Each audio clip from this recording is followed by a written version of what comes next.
Hello, bienvenue sur ma nouvelle vidéo. Aujourd'hui, on va parler du haut potentiel intellectuel et toutes les phases idées qui lui sont attribuées.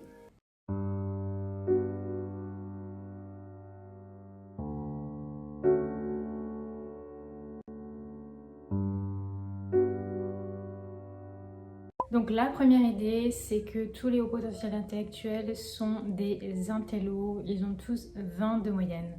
Bien évidemment, c'est faux, il y a, on va dire, toutes les moyennes, mais les hauts potentiels intellectuels peuvent être très mauvais aussi en cours. Ils peuvent avoir de très mauvaises moyennes, mais c'est surtout qu'ils peuvent avoir des bonnes moyennes dans une matière et des mauvaises dans une autre. Ou alors ils peuvent être très moyens. En fait, ça dépend. Déjà, ça dépend aussi du passé de la personne. Ça dépend de si elle sait bien s'organiser. Enfin, il y a d'autres facteurs qui rentrent en compte hors au potentiel intellectuel. Mais on peut vraiment dire que c'est absolument faux. On n'est pas tous des intellos. On peut être très bon dans une matière et passer pour un intello et être très mauvais dans une matière et passer pour la personne qui est vraiment très nulle. Donc vraiment, c'est une affirmation qui est très fausse et qu'on voit partout dès qu'on parle du haut potentiel intellectuel. Bien évidemment qu'on rentre dans la case de intello qui a 20 sur 20 de moyenne, mais c'est vraiment pas du tout ça. Donc la deuxième, c'est les hauts potentiels intellectuels sont tous hypersensibles. Donc c'est encore faux, c'est-à-dire que ça dépend encore de la personne parce que c'est quelque chose qui n'a pas encore été hyper décortiqué. Ça reste une appellation, un cerveau qui fonctionne différemment, mais ça dépend. Ça dépend les moments de la vie de la personne, ça dépend la personnalité aussi de la personne, même si elle a un potentiel. On a tous des personnalités plus ou moins différentes, même si on a évidemment des choses qui rentrent en commun, comme le fait que voilà, on soit intéressé par plein de sujets différents. Mais ça fait pas de nous tous des personnes hypersensibles. Évidemment, il y a un niveau d'hypersensibilité sur une échelle de 1 à 10 et on ne peut pas forcément prouver et dire que tous les hauts potentiels intellectuels sont hypersensibles et ont tous 10%, 10 d'hypersensibilité. Donc vraiment, c'est pas une affirmation qui est véridique. La troisième affirmation, c'est le HPI est un trouble. Faux, ce n'est pas un trouble, ce n'est pas un handicap, c'est juste le cerveau qui fonctionne différemment et d'ailleurs on ne fait pas de diagnostic puisqu'il n'y a pas de maladie, mais on se fait identifier, détecter HPI. Voilà. Donc on n'est pas sur un handicap, bien au contraire, je trouve que c'est une facilité hors norme et c'est quelque chose de très rare, c'est un fonctionnement du cerveau qui est différent. J'expliquerai par la suite exactement qu'est-ce qui est différent. Mais on n'est pas malade, on n'est pas handicapé, c'est pas comme l'autisme. Moi je m'y connais pas trop en autisme, mais là c'est différent, mais c'est pas un trouble, il n'y a aucun trouble, il n'y a aucune maladie, bien au contraire, c'est le cerveau qui, moi je dirais, marche encore plus rapidement et plus efficacement que la plupart des gens. Mais bien évidemment, dès qu'on parle de différence, on y voit un trouble, un quelconque handicap, voilà, là, on pense que la personne, elle n'est pas dans la normalité. Mais la normalité fait que le QI est moyennement élevé en fait. Donc finalement, les gens très très intelligents, ils passent pour des personnes qui ont des problèmes.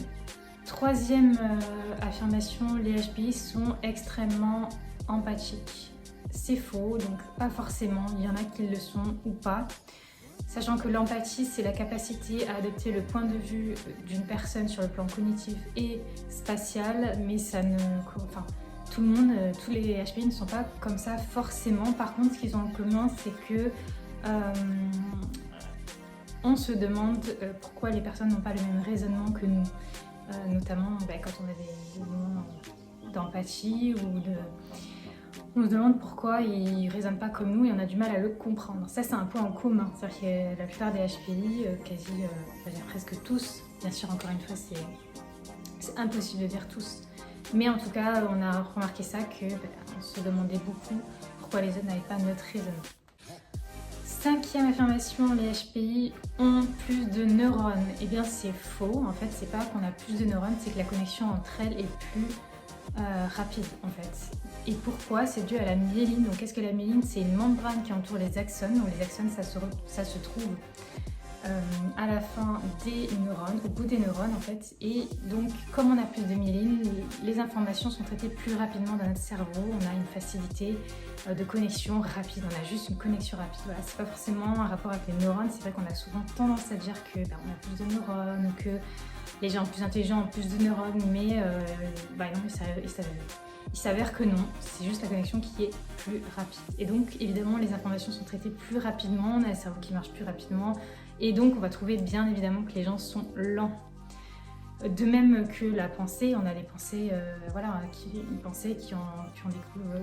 il y en a une autre qui vient, une autre. Ça s'arrête pas, d'ailleurs même quand on est en train de parler ou comme moi de faire des vidéos, on pense déjà à ci, à ça. On a déjà en fait, déjà 3000 pensées dans la tête et c'est vrai que c'est pas hyper facile à gérer. Sixième affirmation, il y a de plus en plus de HPI. Eh bien c'est faux. Des tests sont pratiqués sans arrêt et malgré ça, le nombre de QI moyen de la population est toujours égal à 100 et même si on a l'impression qu'il y a de plus en plus de gens, eh bien non, les statistiques montrent que le nombre de HPI n'augmente pas. Il faut savoir que ça concerne 2,5% de la population. Alors on peut trouver plein de statistiques, mais ça reste toujours dans les 1-2% de la population. Après, bien sûr, il y a séparation hommes et séparation femmes, mais on reste quand même dans une chose qui est très rare. J'allais dire un trouble, hein. Je vais encore dire trouble, mais non, c'est pas un trouble. On reste dans quelque chose qui est très rare et bien sûr qui est étudié d'année en année, c'est-à-dire qu'on ne peut jamais parler de 100%, les informations ça change, il y a aussi la personnalité de la personne qui rentre en compte, donc c'est très important. Et c'est vrai que je trouve que depuis quelques années, il y a une petite mode où tout le monde se dit HPI, autiste ou je ne sais quoi, et finalement on se rend compte que quand on parle aux gens, on a l'impression que tout le monde est HPI, que même ses voisins le sont, qu'il y a des gens, alors que ça concerne quand même 1,5 à 2% de la population mondiale. C'est juste n'importe quoi, donc ça devient une mode et tout le monde se met à vouloir être HPI. Testé ou pas, enfin voilà. Et puis même le test, ça reste un test en fait. Donc c'est très compliqué de savoir exactement, mais la plupart des gens vont se dire HPI par mode. Ou alors ils vont se trouver n'importe quel trouble pourvu qu'ils rentrent dans des cases, c'est comme je disais avant.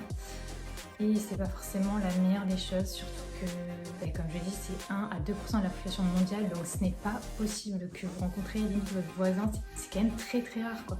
C'est quelque chose c'est une rareté quoi. Donc c'est pas tout le monde. Donc cette vidéo est finie, dites-moi ce que vous en avez pensé, dites-moi en commentaire si vous êtes d'accord, si vous aussi vous avez des troubles, que ce soit HPI ou autre chose, sachant que c'est très rare et je vous dis à une prochaine vidéo, tchuss.